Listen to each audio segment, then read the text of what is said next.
Did you know that 2 out of 3 US drivers don't trust auto repair shops? Their reasons range from overcharges, to unnecessary recommendations, to a general lack of confidence based on poor experience. As owners, overcoming this distrust is difficult. The good news is 64% of US drivers have a reliable auto repair shop that they trust. It's possible to break through the stigma that the auto repair industry carries. But how do you gain the trust of the remaining skeptical drivers? Take the time to explain.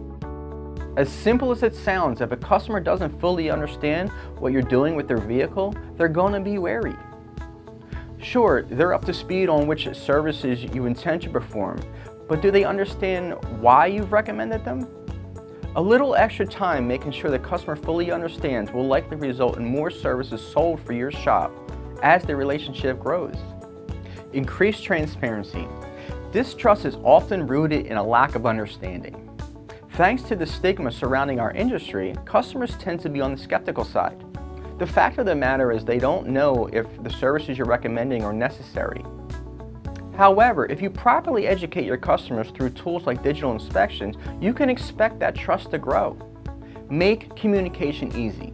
Like any relationship, communication is key, and as a shop owner, you should strive to make communication as easy as possible. Try implementing two-way texting to make approvals easier for everyone. Gaining trust with customers isn't as difficult as we think. With these tips, you'll be able to build lasting relationships in no time. For more information, please check out our blog, Gaining Customer Trust, linked in the description below. And remember, Bolt-On is here to help you grow your business.